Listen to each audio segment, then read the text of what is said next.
Hello and welcome to Taskmaster Talks with Kevin Sullivan. I am your host, JP John Poz. With me, of course, the star of the show, the former WCW and ECW World Tag Team Champion and one of the greatest minds and bookers ever in the history of the business, the Games Master, the Taskmaster, the Devil himself, Mr. Kevin Sullivan. Kevin, how you doing today, sir? Great, JP. I am doing good, but I don't know. What do you think about kind of right now with what's going on with AEW? Because they just released like basically a list. I don't know if you saw this. Banned moves, like stuff that's banned. They don't want you in the crowd. They don't want blood in the crowd. Like a bunch of lists. It seems like to me like that might be coming from somebody at the executive level, like as far as Turner is concerned. I would think so. All of a sudden, that comes out. You know what I mean? Hmm. I would think that came from maybe. I mean, we're just guessing. I would think maybe with how many rules do they have? A bunch. Oh yeah, there's a bunch. Yeah, at So least 20. Yeah. yeah, so that maybe came from upstairs. Because if you think about it, they've been around for 4 years, and Khan never mentioned any of this before, and all of a sudden now they're coming up on the end of their deal, where Turner could technically, get a little bit more power here on the negotiating table. Hey, if you do these things, we'll resign you, kind of thing. Yeah, yeah. You know, you don't know what kind of heat they're getting from all the blood or anything. You know what I mean? Especially Yep. going to the crowd. And a lot of the moves have to get pre-approved now too, like on the apron. Like a lot of the crazy moves that they do, they have to be approved now. How does that work? What constitutes a move getting predetermined whether it's in or out? I guess like those crazy spots, do you have to talk to the agent? Like, hey, we're going to put this in the match, or I Who guess who since they, who? Yeah, but I don't mean to cut you off. But who decides what the spot is? oh yeah, I don't know. It just says spots to the ring apron, like on the outside of the ring there. That hard part of the apron. So that can't be done. If it gets pre-approved, I guess by the agent and by Tony Khan. To me, it just sounds like they're trying to cut down on it because that's almost in every match. It just seems like they're trying to cut down on it. To me, it sounds like they've gotten uh, called on the carpet that too many guys are getting hurt. That could be it too, for sure. And when you look at it, I remember like WCW standards and practices came in. They started. You guys had to, right? You guys had to start bringing stuff in. Really, yeah, it was really ridiculous. How does that happen? Did, like one of the executives comes in, he's like talks to you guys, or like is that a Bischoff level? Is that your level? Like what happens? Oh, it's way over mine or Eric's head. It's they send the guy down from the North Tower, standards of practice, as he sits in the production, and he goes over a fine tooth comb and tells you what you can't do and what you can't do. I remember when they said, foreign object. You can't use the word foreign object. Look down. Right. It has to be an international object. Crazy. I, Yeah. I remember, I forget who was wrestling. Was it Benoit and Regal? Somebody had a match on Nitro and there was blood. So you guys took the hard camera shot and zoomed out and didn't take the other cameras, just was shooting the hard camera until the finish. And then the guys were out of there and then you went back to business. It was like, wow, TNT was like, no blood. And there was blood by accident. So you guys couldn't film it. Right. Right. I mean, seems to me I'm just pulling this out of the air. They got this from mandate. They didn't come up with them themselves, I don't think. That's what it sounds like to me. And it's funny, Eric Bischoff tweeted out, this sounds like something that came from Turner executives because I've seen stuff like this before, and this is exactly what it looks like. Yeah, well, Eric would know better than anybody. So, yeah, if Eric said that, I take it to the bank. Yeah, and I saw somebody from the WWF side, a former talent or writer, if you will, for WWF, said the same thing. So it's interesting, like everyone's kind of on the same page thinking that, but the AEW hasn't come out and said like those are the reasons or that this is going to happen. But it does sound like an executive type thing, like, oh, they're like, oh my god, you're bleeding in the crowd or using weapons in the crowd. Like, I don't want even you taking drinks from fans in the crowd or using objects from fans in the crowd. Seems like an executive type maneuver here. Little things can piss people off that you wouldn't think, right? Remember, didn't somebody grab a drink from a kid, MJF. whether it was set up or not? You know, somebody in the North Tower could say, "Oh, that's bullshit." You know what I mean? Who knows? You don't MJF want to did get, that to a fan. Yep. yeah, you don't want to get under the microscope. That's for sure. When you look at something like this, is this like a bad sign that your product is going to be waned back? You know, because like it happened to WCW and it seemed like it hurt the product.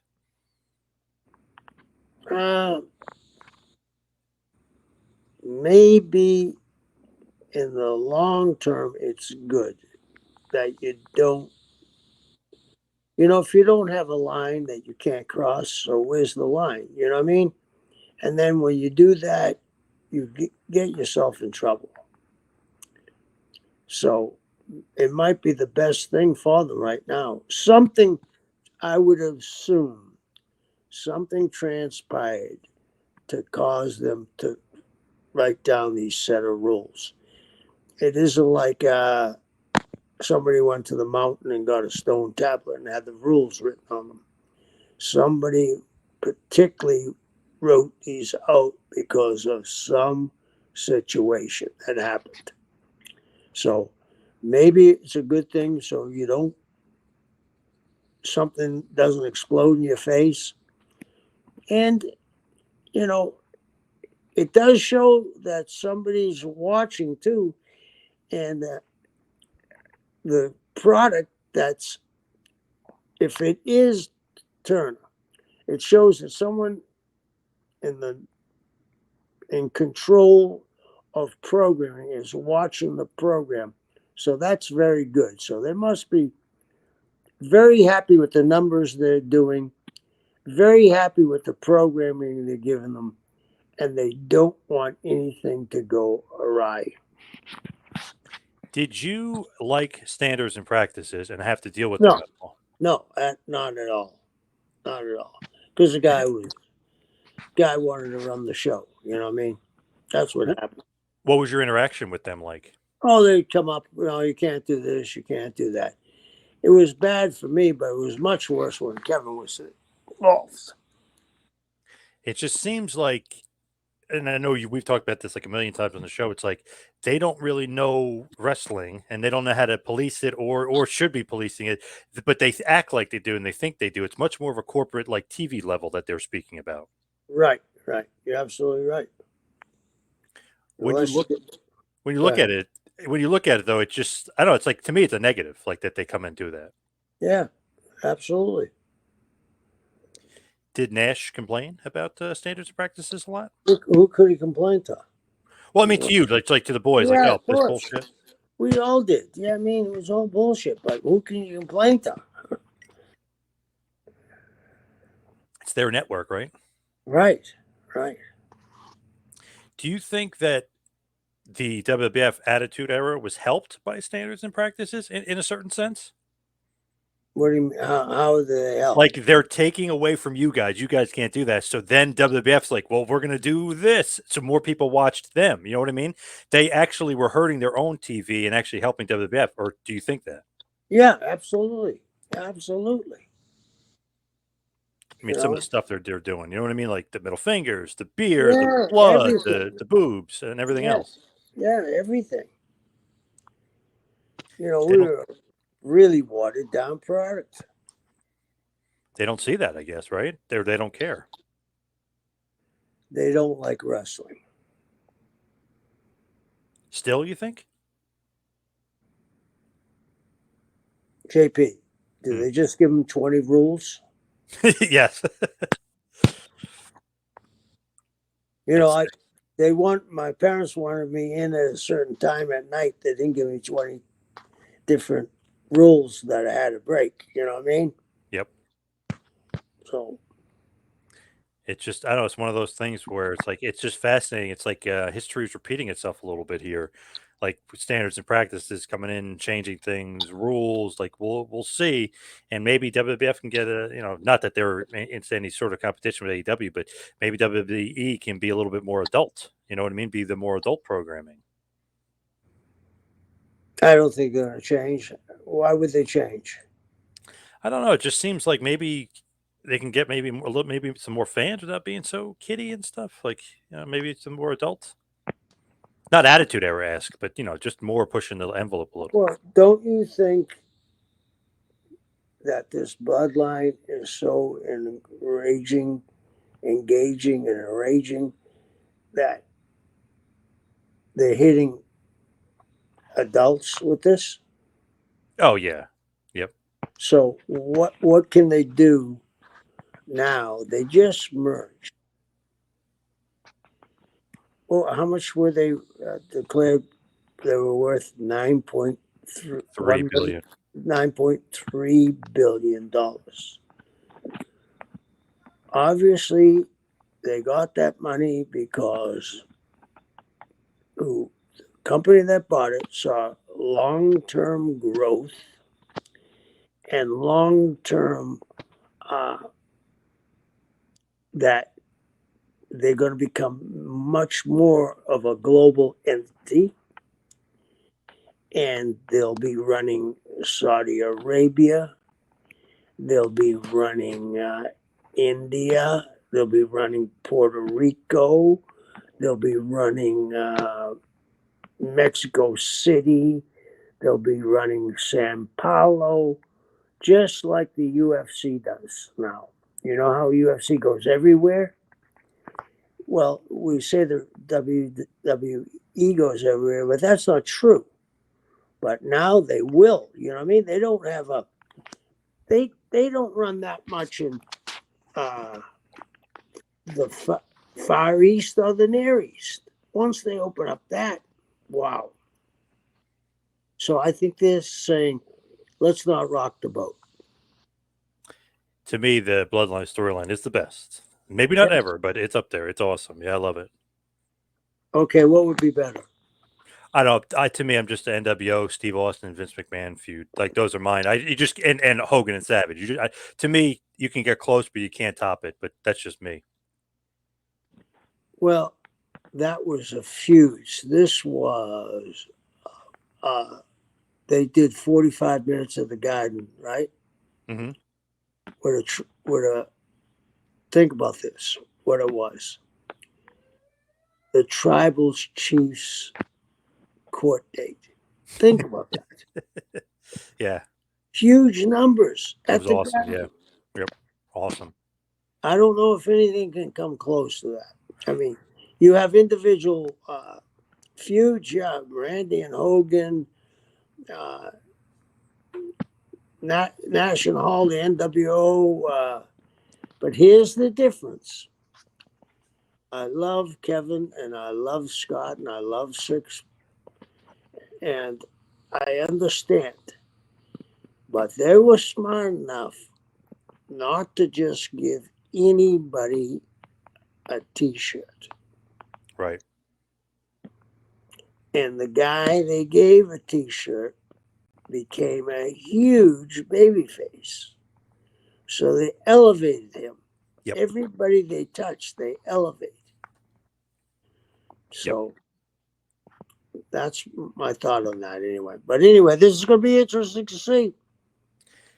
Whew, that was a great segment. And if you look just, relatively speaking, the ratings, Roman Reigns, every quarter hour he's in, it's nuts. It's like touching almost 3 million sometimes, Yeah, which you think like, oh, that's not great. But in relatively speaking, today's day and age, it's amazing. John Cena ain't touching that. It's really amazing. Didn't Dave Meltzer say that he wasn't over? I forget the logic. It was like he's not a mainstream star. He kind of twisted it, but it didn't make sense, so he kind of changed it and twisted it. But it's not true. He is.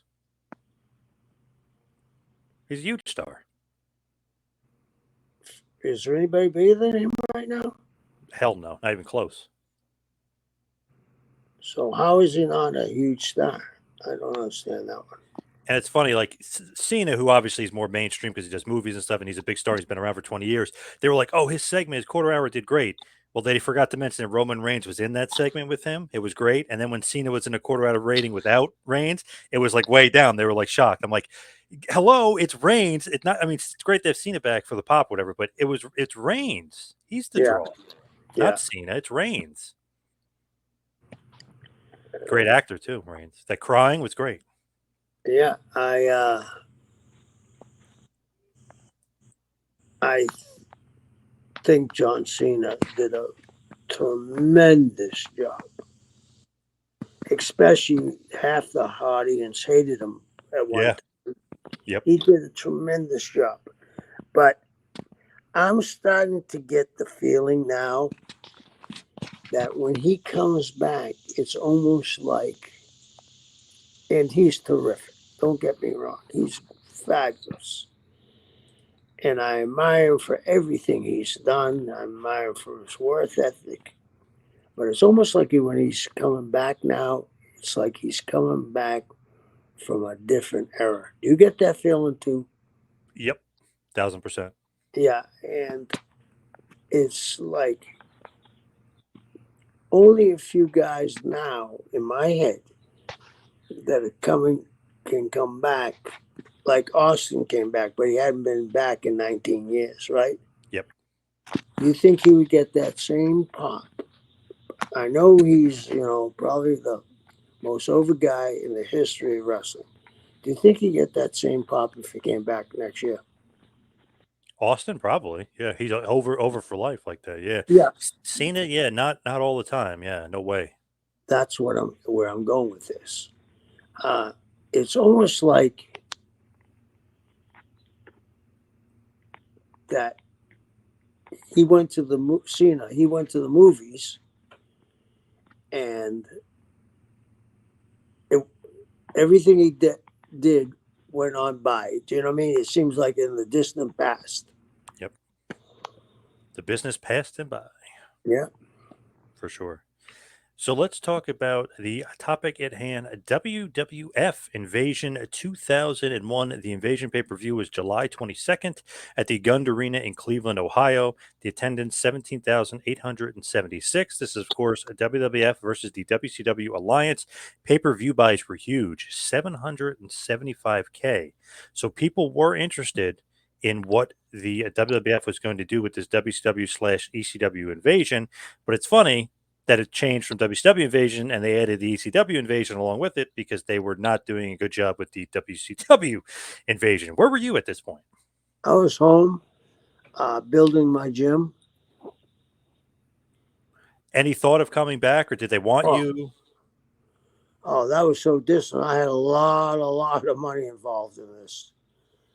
I Did you talk couldn't. to Vince and Stephanie about coming in? Later on, after the gym was built, but no, I wasn't gonna make that mistake. And I had bought a old building, knocked the building down, had to get permits, had to jump through a few hoops, I had to make a few political payoffs. hmm, Uh, and then I built the biggest gym in the Keys, and then I had to put out over $375,000 of my own money for equipment. I had a wow. lot of money tied up. Wowza. Damn. Yeah. So as far as WCW in 2001, like before they closed, like before March 23rd, when WWF technically buys out the longtime rival of WCW, where were you like then? Like obviously still getting paid, right? Yeah, I got right before, I think a month before they bought out WCW, they gave me a 3-year extension. Wow. To do what was your job title? To do what? I was an employee. They're going to put you on creative or what? No, I was just, I was on creative at the time. And then I went home in 2000. When did Vince buy it? March 23rd, 2001. Okay, so I went home middle of 2000. So it was less than I thought. It was longer than I thought. So I probably went home in June of 2000. Yeah. So technically speaking, the last Nitro is on March 26, 2001, entitled The Night of Champions. Obviously, the final Nitro. Then they have the simulcast with Raw, where Vince reveals that he owns WCW. He bought his competition. Then Shane McMahon comes out and says he owns WCW, and obviously that happened with the final Nitro there down there in Panama City Beach, Florida. Did you watch that? Did you? No, no. What did you think about it? I didn't even know what was going on. Really, you paid no attention to it at all? John, I had over $1 million out. Wow, so no, you didn't care, obviously, yeah. More pressing issues were involved. Yeah. Did JJ or anybody call you and say, Kevin, what the fuck is going on? Vince just bought WCW. JJ called me later on, but, he was home too by that time. Crazy. Bischoff almost buys it. He's got $65 million on the table to buy it with Fusion Media Ventures. And then boom, Vince buys it for like, I think 4.5 million or something insanely cheap because TNT didn't want it on the network again. There you go. I mean, they hate wrestling. There you go. I mean, they didn't want it on the network. Right. Horrible deal there for Jamie Kellner. I know there's more to it, but absolutely terrible deal. You don't think there was some shenanigans there? Oh, 1,000%. Brad Siegel, the guy that was it Stu Snyder, his college roommate? Yeah. Come on. For sure. And obviously they want it off the network. Yeah, these guys should be doing time. Not only they should be doing time, their great grandkids should be doing time. Imagine that though, like if you're like an executive like above them, and you're like, wait, you sold for 4.5 million, but they offered you 65 million? Like I heard it was a lot less than that, JP. Really? Holy shit. Yeah. Okay. I heard 3.5. Jesus Christ. Wow, that's insane. The library was 27 years of tapes. I know Hogan, who obviously had a ton of money, he said, shit, if I knew it was for that little, I would have bought it. You know what I mean? Makes perfect sense. He could have just bought it. You know what I mean? It's crazy they sold the WWF. Well, they all knew it was for sale. They could have bought it if they wanted to. Right. But I guess thinking, hey, Bischoff's buying it for 65 million, I'm not going to buy it for that much. You know, like that kind of thing. They knew, I believe, that Siegel made a deal and he knew what was going to happen. It didn't matter if he came in with 100 million. I talked to Brad Siegel, God, it's like 3 years ago now. He said he would not allow me to record, so I did not record it. But I talked to him for about 15 minutes. Man, it just seemed like he did not like wrestling, did not want to really talk about wrestling. And I know Guy Evans, who wrote the Nitro book, a very good book about the history of WCW and the history of Nitro. He talked to Siegel. He said he wouldn't let him record him either. So, I mean, obviously, we both agreed. Maybe I should have just illegally recorded him, but I didn't want to do that. But he just seemed like even, God, what is this, 20 years later, just seemed like he did not like WCW in the wrestling business at all. Yeah, I'm sure he didn't. They're all drawing everything. He was the head of, programming. Mm-hmm. Eric was kicking his ass every week. And remember, they were trying football out on TNT. It was doing better than football, so that had to piss him off. Yeah. His niece is dating Scott Hall. That couldn't have been a happy experience. No, it couldn't have been. But he used to hang with Raven. Get out of here. Oh, yeah, when Raven was crazy and wild. Yeah. No way. What's that story? What do you mean, what's that story? Like Brad Siegel would actually go out and hang out with Raven? All the time. Whoa. That just seems insane to me. Thinking like this executive who works under Turner, Ted, directly, is hanging out with Raven? Raven comes from a posh family. You know that, right? Oh, yes. And he's a member of the tribe, right? Mm-hmm. And he's very intelligent. And I'm sure they have friends that have crossed paths. Why not? I have a friend of mine. His name is why he wrestled. His name was Wyatt Sachs, but he wrestled as Kid Collins. He was a good friend of Brad's. His family owned, at one time, all the golf courses of South Florida in the early 50s. So they knew each other. Wow. So, You should have gone in with Brad Siegel then. yeah, I don't think so.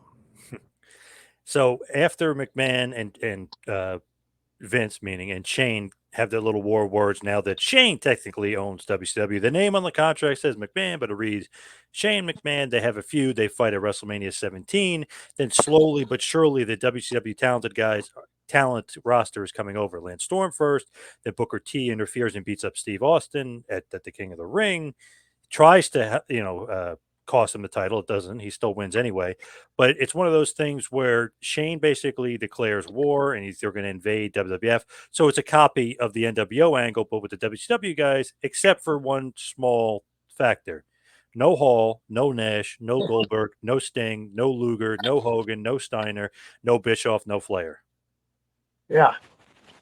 Sounds not so good, right? Sounds like New Coke. It's right? almost yes, it's almost like you paid for WCW, you think you're getting WCW, and you got WCW light. Yeah, exactly. So, yeah. So were you paying attention at all to like what was going on? Like, is there, No, okay, so you didn't even know that, like, hey, they brought WCW, but no Hogan, no this guy. Like, there's nobody is there. no, I was so invested in what I was doing. And then I was, if I had any spare time, I was fishing or diving. Did you think, or like, if you look back, if you think about it, do you think that's like a recipe for success? You buy WCW and then you bring in, I mean, Booker T and DDP, yes, but like when you think WCW, you think Flair and Sting, no, or like Goldberg and Hogan, like, and you bring in none of those guys. You think that's a little crazy? I think that Hogan and Goldberg, probably Flair, maybe Sting, had personal contracts with Ted Turner. And they were still getting paid, yes. Yeah, So Vince would have had to buy them out to bring them in, yes. yeah, yeah. But he basically kind of the cheap way. He did it with Buff Bagwell, DDP, Booker T. I mean, they have to agree to it too, but he did it with those guys. The other guys he wouldn't buy out. But eventually, once those guys' contract ran out, eventually all those guys do come in. So it's one of the things where they miss the mark. Eventually, they bring him in. I would have spent the money, paid out the contract, and brought him in then, blew up business, and then make a shit ton of money. But obviously, Vince saw it differently. Yeah, obviously he did, right? But when you look at that, is that really like the right way to go about it? Because at least bring in Sting, right? Or at least bring in Goldberg. Scott Steiner comes in months later. Like at least bring in a few of the guys, not just Booker T and DDP, because then it's like, okay, Stasiak, who wasn't over, O'Hare, who wasn't over, Palumbo wasn't over. You bring in all these other guys, and you're pretending that's WCW and it's an invasion. No one's buying it. Well, how many matches did Sting have in WWE? I think 4, 2 or 4, something like that. Yeah, basically, I think it amounted to 4, but it was really 2 major matches. Okay. So what does that tell you? They never had any thought of him, and he's not a WWF guy. Fuck him, kind of thing. Yep. And hasn't Goldberg actually said that he never felt that he was accepted? Yes. Yep. And the only reason when he came back in, what was it, 2017, was because Lesnar and Heyman buddies with him, asked him to come in and work with him. It wasn't like Vince was asking him and wanted him to come in. Lesnar wanted him to come in. So it's not even like, even years later, it wasn't even like they wanted him to bring him back, which is nuts. Yeah. And then obviously the Prince of Saudi Arabia was obsessed with him, wanted him on every single show. So I mean, then it became business, but it wasn't like Vince was like loving this guy because he didn't create him. Right. Right. It's funny, like when you look at it though, it's like, okay, they bring in Steiner and he's injured at this point. So it's like, okay, that was kind of a flub. They bring in Hogan and the NWO later. That was good, but then Hall and Nash kind of were injured, and obviously Hall had some issues, and that didn't work out. Goldberg, they only brought in for a year. That didn't work out. It was almost like, man, you got to strike when the iron's hot, and they brought in every one of those guys, but it was almost too little too late. Yeah. Even Bischoff, they bring in Bischoff for he becomes a GM of Raw. Imagine if he was the leader of WCW at this point, not Shane McMahon, who isn't the real leader of WCW. Right. Right. Is that a little corny to you too? Like Shane doesn't really own WCW, but he's the leader of the brand. Yeah. I mean, what else were they going to do though? They wanted to beat it down, did they? I mean, I didn't watch it, but Seemed I'm like it. Yeah. I'm assuming they were just wanted to beat the shit out of WCW. Yep. So they accomplished what they wanted to accomplish. It's funny. The war was still raging, even though they won already in March. Yeah, and it got their brand over both ECW and WCW. And it's funny you mentioned Sting and him being there. Remember, he faced Triple H at WrestleMania 31 and he lost. Hall and Nash and Hogan were a part of that match. DX was on the other side of part of that match. Hall, Nash, and Hogan were saying they were shocked Sting lost. I go, what? But then they realized in Vince's mind the war is still going on, and WWF had to beat WCW once again. Right, right. Insane. Oh my god. So it just felt like at this time, wow, 775,000 people are really interested in this pay per view. This is going to be great. This is WCW versus WWF. Then they mix in a little ECW after the WCW stuff kind of flopped because there wasn't enough star power. I don't know. It just felt to me that, and obviously the fans thought so too. It's like, wow, 775, and then it goes downhill from there. It's just not something that gets more business. Right, right. They'll bring The Rock back in after this, and he'll come in, I guess, after his filming schedule was over, and like try to pick up business again. But it's funny. It's like almost too little, too late. They already killed it. Yeah, I mean, I didn't watch it. Going on what you're saying, it sure sounds that way. When you look at it too, it's like, okay, WCW and ECW, they put ECW with WCW. Stephanie McMahon, quote unquote, now owns ECW with Paul Heyman is like with her. Do you like that too? Now his daughter is against him, and she's trying to take down WWF as well. See, I'm just going on what you're saying because I didn't see any of this. It seems to me a little diluted, doesn't it? Big time. Yeah. So basically, it's Vince McMahon versus Shane and Stephanie. Is basically the feud here. WWF versus WCW, but they're calling it the Alliance. WCW did not work. ECW, they're trying to put their guys in the mix. Raven, Rhino, the Dudley Boys, Taz. They're trying to kind of put those guys in the mix as the ECW guys, just incredible, and really have them team with WCW to give it a little bit more star power. Okay. So the main event, I'll just mention this first, is Team Alliance. So it's Booker T, the Dudley Boys, DDP, and Rhino with Shane McMahon, Stephanie, and Heyman versus Team WWF, Jericho, Kane, Kurt Angle, The Undertaker, Stone Cold Steve Austin with Vince McMahon. So just looking at it, Team WWF has a shit ton of star power. WCW, it's a decent amount, but not so much. Like the Dudley Boys, Rhino, DDP wasn't, like the huge star in WWF, and Booker T isn't a big star yet. So it just seems like WWF has all the star power, and WCW didn't bring over all their star power.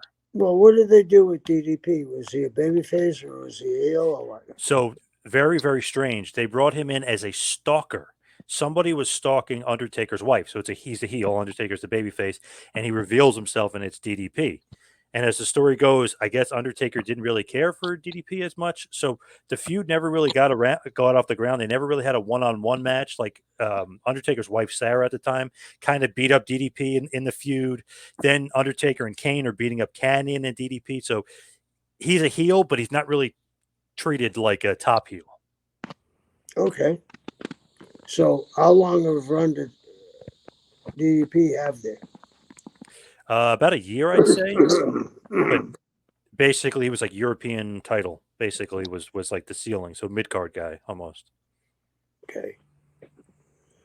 So they were obviously loading this for WWF, right? To make them. Yep. Yeah. Okay.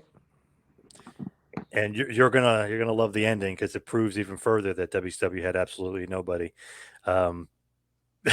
because Steve Austin, and well, I guess we can get into it now. So Stone Cold Steve Austin during the match, he ends up turning heel and he goes and joins the WCW ECW team. So he's the leader of WCW at the end of this. So it's just like, wait, what the guy who got fired via FedEx from WCW is the leader of WCW. Like terrible. Yeah, a little strange, my man. And what they were doing, I guess you didn't know this either at this time, but Austin was a kind of a heelish character anyway at this point. He was basically a chicken shit heel. Like nobody was buying it. Like nobody liked it. What? Yeah. Who would Yep. have made it? I heard, I saw stuff like that, but I didn't know how long it was.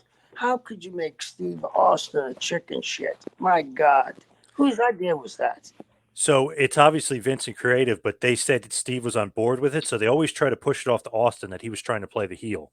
But I don't know. If I mean a guy like that who knows his character and is basically Right, playing the exact opposite, very right, very strange. right. But basically, I don't know. It's WCW versus WWE ECW versus WWF. We'll get into the matches. We'll go through them pretty quickly here because I know obviously you didn't Yeah, see them, but we'll just give you your thoughts on them. Sunday Night Heat, Chavo Guerrero of the Alliance beats Scotty 2 Hotty, 6 minutes and 45 seconds. Then the first match of the Invasion pay per view, Edge and Christian of the WWF defeat Lance Storm and Mike Awesome of the Alliance in 10 minutes. So, I don't know. Like Storm and Awesome are good and whatever, but obviously Edge and Christian are getting the win. Team WWF is going over. right. I mean, what would you do if it was your company? Wouldn't you do the same thing? Yes, but it's interesting because years ago, obviously, what you and you they kind of stole the blueprint from you in the NWO. Doesn't the heel have to kind of get their dominance so you think that there's a thought that the babyface was in peril? You know what I mean? Like Yeah, WWE's down and out. They need a savior. They need Sting to save them or Goldberg to save them. Like don't you like you always say, don't you want to build up the balloon and like right, keep the heat? This right, this felt like oh my god, like these guys have no chance. right. And in actuality, I think the people got that too because they didn't have, the main plays that you talked about, right? Yep. Yep. Thing. So, And I know a guy that loves you, Gabe Sapolsky, used to book for Ring of Honor, works for WWE now. Obviously, he's the head talent scout. He had a feud where they ROH back in the day, 15, 16, 17 years ago, feuded with a company called CZW. yeah, And they did kind of, it's an NWO thing. They did like an invasion angle. Guess what they did? CZW shockingly won like all the matches. And then all and like more and more fans started coming to the show because they're like, shit, ROH isn't going to just kill this company and just, destroy them. I know it's a much smaller scale, but there was so much interest in it because people wanted to see CZW get their ass kicked because they kept winning. right. That's cool. And obviously, yeah, he's a fan of the Booker man. He's definitely a fan of you for sure. I'm a fan of his too. And obviously his mentor is your protege, Paul Heyman. Yeah, yeah, yeah. So the third match, aka second match of the pay-per-view, you're going to love this. Earl Hebner of the WWF defeated Nick Patrick of the Alliance in 3 minutes, and Mick Foley was the special guest referee. I love it. I love it. Isn't that funny? Even the referees are wrestling, and WWF is winning. Yeah, it's crazy. They're going to try to even it up a little bit there, so they are going to try to change it up. So the APA, Bradshaw and Farouk defeat the team of Chuck Palumbo and Sean O'Hare in 6 minutes and 45 seconds. So WWF wins again. Then we have a singles match. Billy Kidman of the Alliance defeats X-Pac in 7 minutes. So Alliance is going to start picking up some steam here, get some victories. So they're going to try at least to make it even, to make it seem like that there's a fair shake here. Yeah. Then Raven of the Alliance defeats William Regal of the WWF in 6 minutes and 30 seconds. Then Chris Kanyon, Hugh Morris, and Sean Stasiak of the Alliance defeated Billy Gunn, Albert, and the Big Show of the WWF in 4 minutes, 20 seconds. Then Tajiri of Team WWF defeats Taz of Team Alliance in 5 minutes, 30 seconds.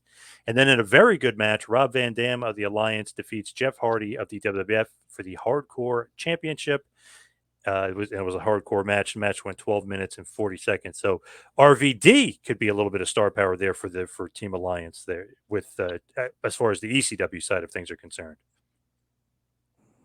Okay. Are you liking the fair shake, or is it almost it's almost like too predictable a booking, the tit for Yeah, tat, or do you want that? it's nah. I think it's too predictable, tit for tat. You know, I don't know. I agree with you what you said. When you don't have the other guys, it's really watered down. You'll love this one. Trish Stratus and Lita of the WWF defeated Tori Wilson and Stacy Keibler of the Alliance in a bra and panties tag team match with Mick Foley again as the special referee. The match went 5 minutes. Bra and panties tag team match. You like that? How did Vic get that job? Huh? You know he's loving that. Yes, Yeah. he loves his women. You know that. Yeah. Yeah. He was always a big fan. I don't know if you remember Christy Canyon, the old porn star. He was always a huge fan of Christy Canyon for some reason. Mick. Oh man.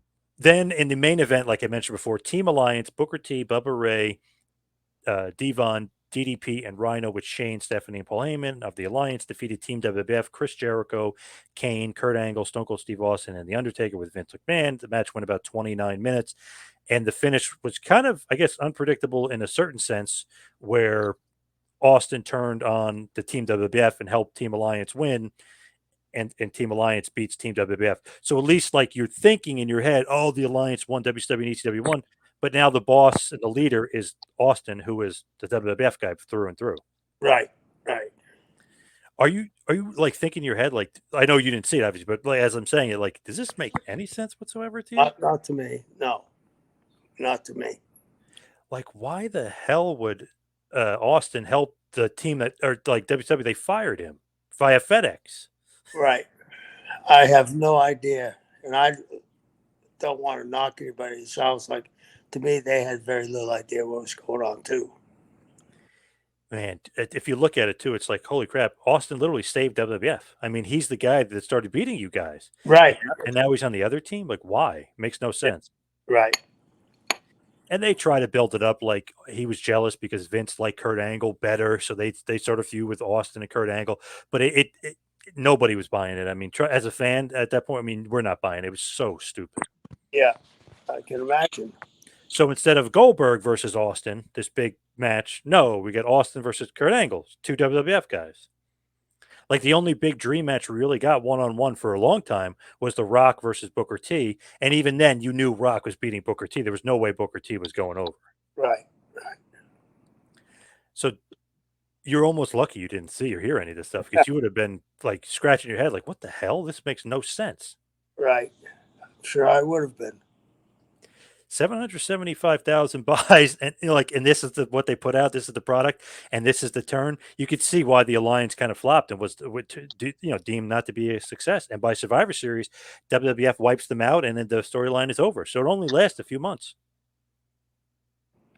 Maybe that's the best thing they could have done. Get rid of it. If they didn't have the star power. And right after Survivor Series, they bring in Ric Flair a few months too late, and he's the quote unquote co-owner with Vince, and they go off and do that storyline of the WWF meeting. So it's funny. It's like they didn't even use Flair for the WCW stuff. They were like so done with it. Right. What do you think just overall of this invasion? Do you think, like, obviously, I mean, without a doubt, I mean, they're copying you guys, they're copying WCW, but what do you think about execution wise? I mean, just from the outside looking in, I don't see what the end result was going to be anyway. I don't know. Do you think that it was just too obvious, too predictable, like that WWF is just going to kill them, and like this is Yeah, it's what you said. You could tell Booker T is not going to beat Rock. I mean, Austin ends up being the savior of WCW. Come on, it's just ridiculous. And when you look at it, nobody in their right mind thought like, oh, Vince, like you guys did, like where you had Hall and Nash dominate for a while, Hogan win. Like NWO was just so dominant, you didn't know if WCW was going to win. Here, you're like, okay, when is WWF just going to destroy everybody and WCW is dead? It just, you knew Vince was never going to have that mentality where he's like thinking about business. He's thinking about killing WCW. Right, right. You think the smart play was to have WCW be dominant, maybe bring in one or I two of those don't, names? no, I don't think so. If you didn't have those names, it wasn't WCW. So let's say you could get those names. Would you book But it you couldn't, NWO style? you couldn't get those names. Right. That's the problem with that fantasy book and stuff. I love to do it myself, but if you can't get those names, yeah, you if you could get those names, it makes it a whole lot different and a whole lot more intricate. But when in the back of your head, when you know those guys weren't going to come off their money, right? Right. Yep. That, Definitely not. yeah. So I don't know what you could have done unless you got the whole kit and caboodle. It didn't make sense. And if you did get the kid and caboodle, you got to do it NWO style. But then even you're doing an invasion, it comes off as NWO light. Any invasion angle definitely comes off as NWO light. Right. You can't keep. You can't repeat that. Yep. I know I was talking about Ring of Honor versus CZW. Gabe did a little things, little different stuff. I know it's a much, much, much smaller scale, but he did things a little differently where it wasn't like a total ripoff. He did some swerves and stuff. So there was some good stuff in that one. But come on, even that, obviously, everyone's thinking NWO versus WCW. Right. Anytime there's an invasion angle, everyone goes back to that. Right. Right. I don't think there's been a good invasion angle since. I can't think of one that was a success besides the ROH CZW scale. That's small potatoes. There's never been one that I know of. So thumbs down, right? Yeah. We're gonna give Yeah. two thumbs down. Yeah. Let's hit the plugs. You can follow me on Twitter and Instagram at Two Man Power Trip. Check out the website tmptempire.com. Kevin, you can follow him at Taskmaster Talks on Instagram. What else you got going on in your Well, life I'll right be at the gathering, and I'm looking forward to seeing the people there. I'm doing a panel about championship wrestling with Florida, with Brian Blair, Bob Roop, Steve Kern, and myself. So come now? on out. Oh, Yeah. awesome. Yeah. Oh, So that say, should be cool. yeah. So come on out and say hello. All right. Thank you, everybody out there, for listening. See you right back here next week for a little Taskmaster Talks. Kevin Sullivan. We'll see you next week, folks.